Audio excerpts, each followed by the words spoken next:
இன்னைக்கு இருக்க சிச்சுவேஷன்ல எல்லாமே போதை பொருள் சமீபத்தில் கூட கேள்விப்பட்டிருக்கீங்க. ஒரு எம்எல்ஏ இன்சிடென்ட் வந்து இப்போ பாண்டிச்சேரி ஒரு இன்சிடென்ட் வந்து இது எப்படி பார்க்குறீங்க? அது உண்மையிலேயே வந்து ஒரு பயங்கர ஒரு பதட்டமாக இருந்தது. ரொம்ப எமோஷ்னலாகவும் பதட்டமாக இருந்தது, ரொம்ப பயமாகவும் இருக்குது. ஏன்னா எனக்கும் ஒரு பெண் குழந்தை இருக்குது. நான் அந்த நியூஸை பார்த்ததுக்கப்புறம் வந்து நான் ரொம்ப டிஸ்டர்ப் ஆகிட்டு, ஆனால் அதை பற்றி நான் வீட்டில் டிஸ்கஸ் பண்ணல. ஆனால் அந்தளவுக்கு வந்து ஒரு பதட்டத்தை வந்து க்ரியேட் பண்ணுது. ஸோ ஒரு பெரிய பயம் இருக்குது. அந்த பயம் வந்து வெறுமனே இப்போ வந்து ஒரு குற்றத்தில் ஈடுபட்டவர்களை மட்டுமே மையப்படுத்தி இல்லை அது. ஏன்னா இந்த சொசைட்டியில் ஒரு பெரிய ஒரு ப்ராப்ளம் இருக்குது. இங்கே வந்து நிறைய பிரச்சனைகளை நம்ம சரியாக ஹேண்டில் பண்ணல, சரியாக சொல்லி கொடுக்கப்படல.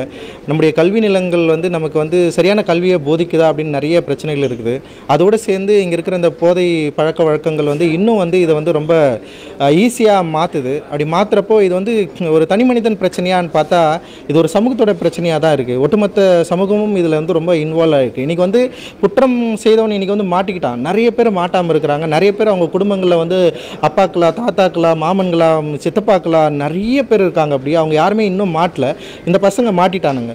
அப்போ அந்த மாட்டின பசங்க குற்றம் ஏற்றிட்டானுங்க. அவங்களுக்கு ஒரு பெரிய தண்டனை தரணும், அது எல்லாமே முக்கியம் தான். ஆனால் மாட்டாத நிறைய பேர் வந்து என்ன பண்ணுறாங்கன்னா, மாட்டினவனை குற்றம் சாட்டுறதுல வந்து அவங்க ரொம்ப பயங்கரமாக இருக்காங்க. ஆனால் இந்த சமூகம் வந்து இதுக்கு பொறுப்பேற்றுக்கணும் அப்படின்னு நான் நினைக்கிறேன். இந்த ஒட்டுமொத்த சொசைட்டி தான் இதுக்கு வந்து காரணம். அது பொறுப்பேற்றுக்கணும். இங்கே இருக்கிற அரசியல் இயக்கங்கள், இங்கே இருக்கிற கல்வி நிறுவனங்கள், இங்கே இருக்கிற சமூக கூடங்கள் எல்லாருமே இதுக்கு வந்து பொறுப்பேற்றுக்கணும். அவங்கள வந்து இந்த நம்ம என்ன வாழ்க்கை வாழறோம், என்ன மாதிரியான மனநிலையில் இருக்கிறோம், ஏன் இப்படி ஒரு எண்ணம் தோன்றுது, இந்த எண்ணத்தை வந்து எப்படி வந்து கட் பண்ணலாம் அப்படின்ற ஒரு பெரிய ப்ராக்டிஸ்குள்ளே நம்ம வந்து போகணும்னு நினைக்கிறேன். இதுக்கு வந்து அடிப்படையாக இருக்கிற கல்வி தான் பிரச்சனையாக நான் நினைக்கிறேன். கல்வியும் இங்கே இருக்கிற வந்து ஒரு பகுத்தறிவற்ற தன்மையும் வந்து ரொம்ப ரொம்ப மோசமான இடத்துக்கு நம்மளை கொண்டு போகுது.